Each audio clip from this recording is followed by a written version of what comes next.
Right, today we're actually in the 430 horsepower M235i, and I actually have proof of that now. I'll put a picture on the screen of the actual graph. It's in the back actually, so I could just show you. But yeah, 432 horsepower at the flywheel, not too bad. So we're in the car, let's have a bit of fun. It's a lovely sunny day. Enjoy the sounds, enjoy the drive, enjoy the POV. Let's get out of here. It's so damn busy. I don't know if you guys can see that dog. He looks so miserable. He looks absolutely done with life in the back of that car. He looks so sad.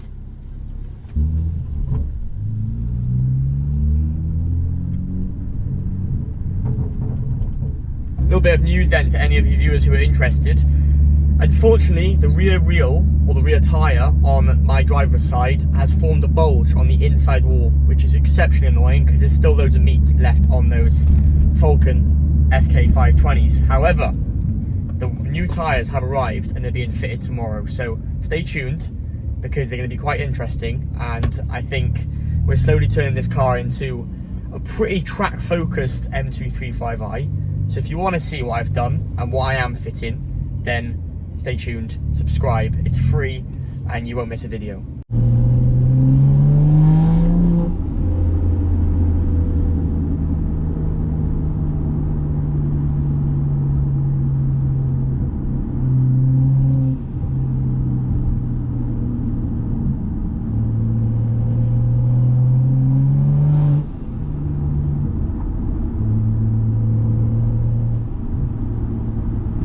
Obviously not going to drive the car too hard because of the current small little bulge, which obviously will progress and become bigger, and obviously it can be a serious problem if you had a blowout on the motorway, so it is being changed. So we're not going to drive like an idiot today, however we will still have a little bit of fun.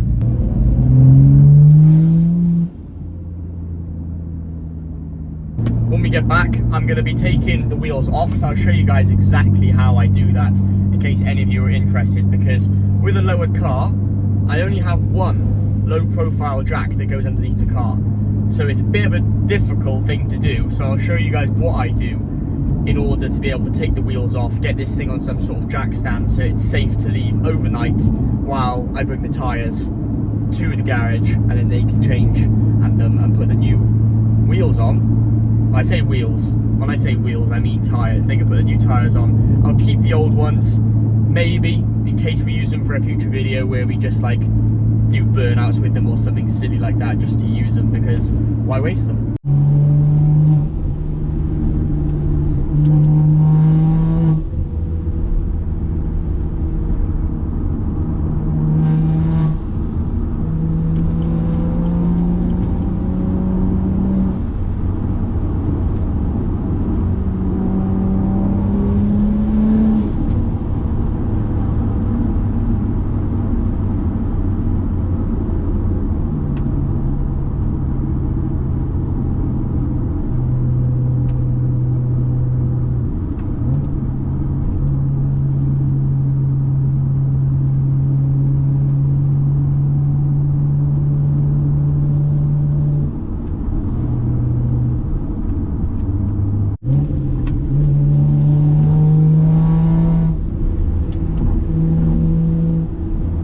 Don't you just love summertime? Tractors on the road, 25 mile an hour. The roads are warm, tyres are warm, and there's a tractor. I can't complain because they make food, and food's great. So we're not dissing tractors. It would just be nice if they could just drive maybe faster, possibly.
intake temperatures, I don't know if you can see them, but they're down here, 36 degrees. At least that's warmer than it was on the dyno run, where we were at like 50 degrees Celsius for most of the runs, which was incredibly annoying. But this tractor's going to have to say goodbye, and we'll enjoy the rest of the road.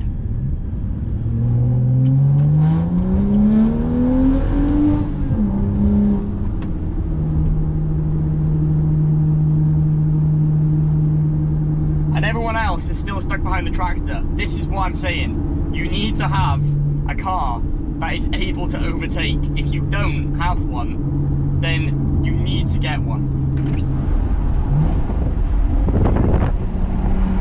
Through the canyons, as an American you would say.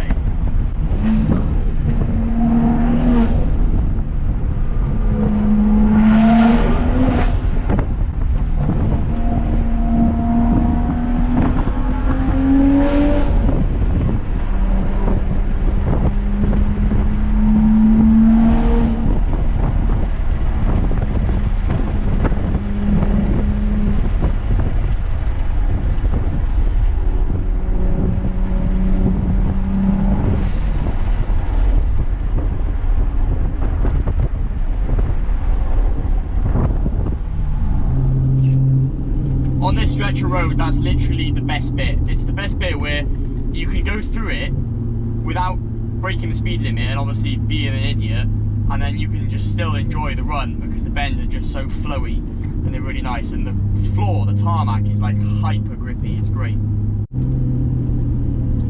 Traffic light, lovely.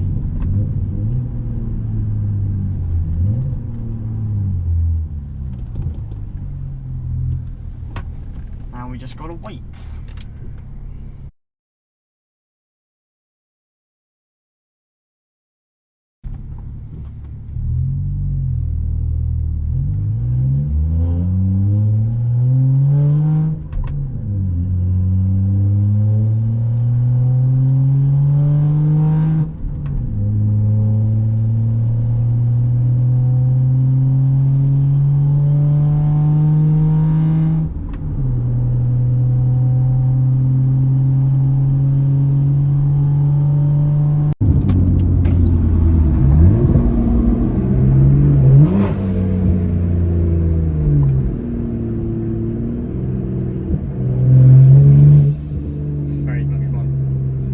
If any of you actually watched this far into the video, then let me know what you think I've gone for tyres on the rear.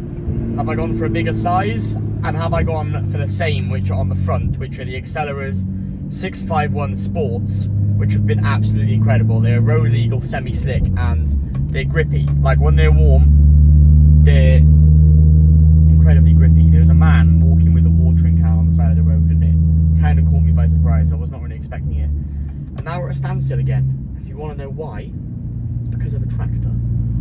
Again, no hate to the tractors, just they're doing their job. If you guys guess what tyres they are though, you win, you win. I'll let you know if you do, but you'll see in tomorrow's video.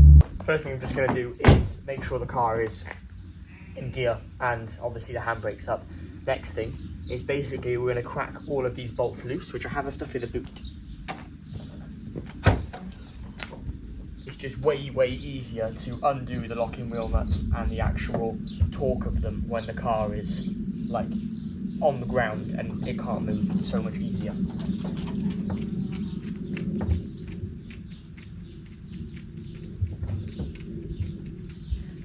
There we go. Here's my two pieces.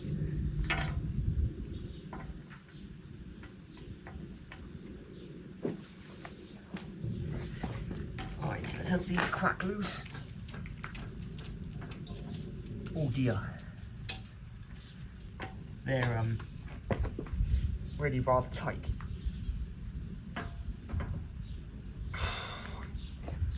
Wow. I don't think they should be that tight. That's crazy.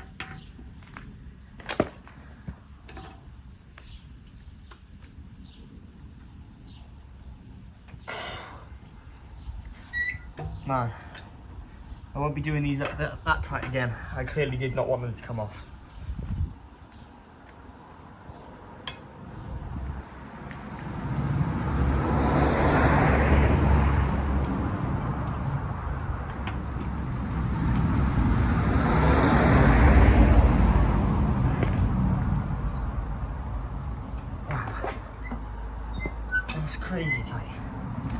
Go to the other side.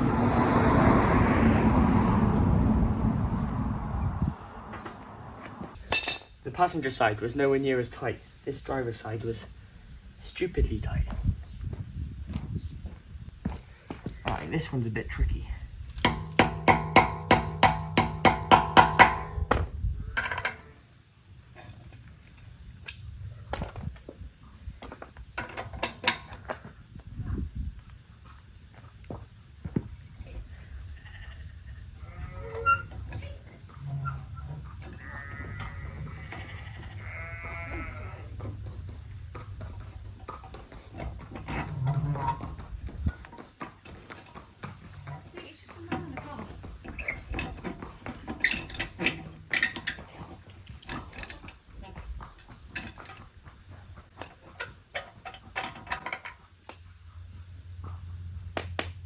Nice. One locking wheel nut out. Now for the same this side.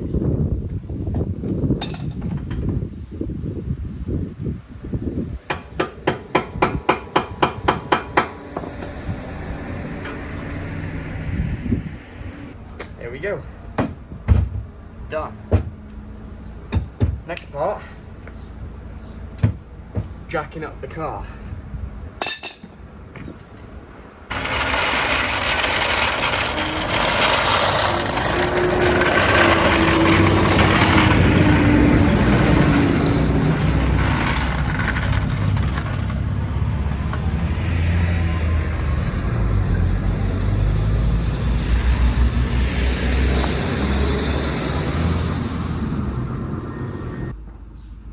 I'm going to jack it up on the diff as well, because I like to put axle stands under the jacking points on the side, which is a lot easier. This is where it gets a little bit tricky.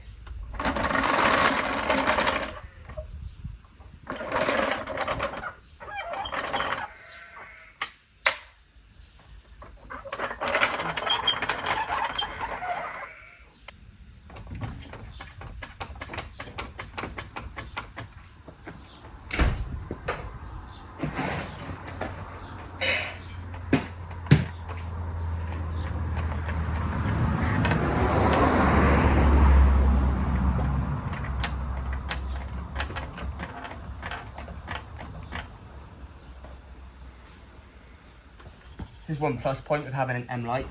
You can jack it up on the diff. On the M cars, they have aluminium fins on the bottom to cool the diff, and you can't jack it up because it'll crack them. So with an M light, you're winning because you can jack the diff up, which is a lot easier.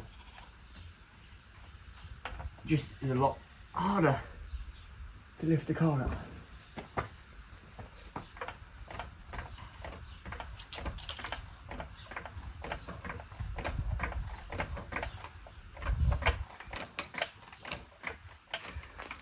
Now for some axle stands. And these are going to go on the jacking points. I need to go up a bit more.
I think we're good there, I think.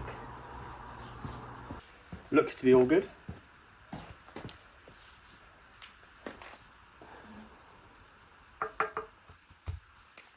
Groovy.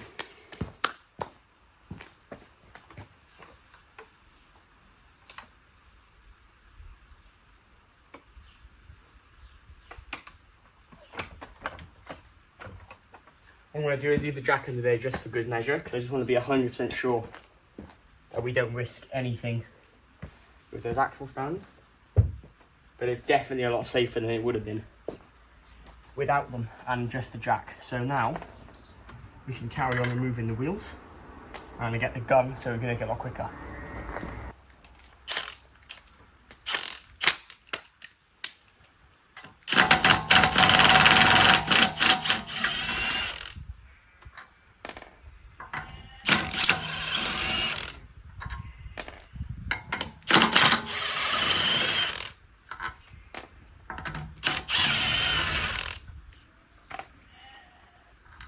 Now, a lot of you are probably wondering why I'm changing this wheel, or tyre in fact. It's a little bit petty, but I'm going to show you guys now.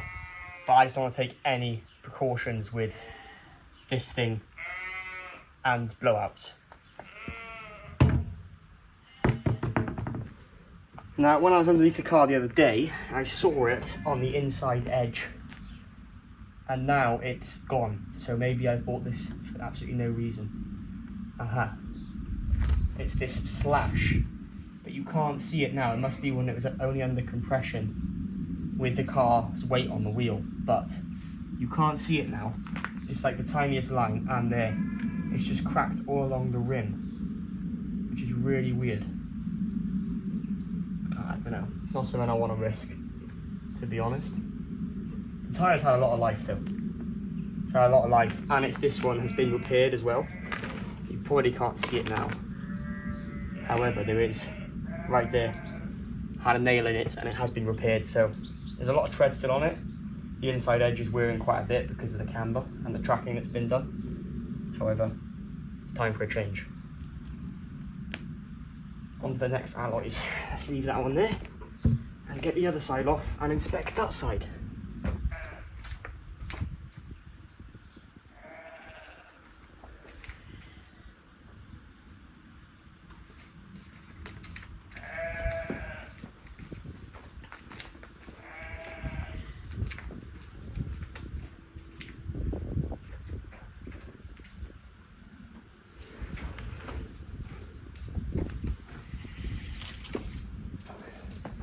This one, again, is completely fine, and the reason it's kind of annoying, I have to change both of them because there's no point me putting one of the current tyres which I've got on because it's going to look really stupid. So leave your comments down below what you think I've got, and I'll obviously reply, but it's not the same brand, so we can't be having completely different wheels on each side.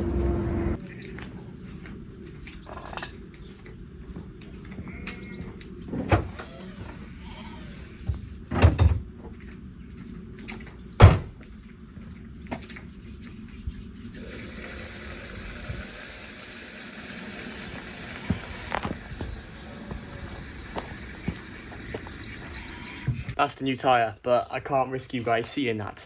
If you did enjoy today's video though, you can give it a thumbs up if you did enjoy it, and you can also subscribe to the channel to see a lot more content on my M235i. I gotta finish this outro pretty quick because that tyre's rolling back and you guys are gonna see it. But yeah, subscribe, I'll see you in the next video.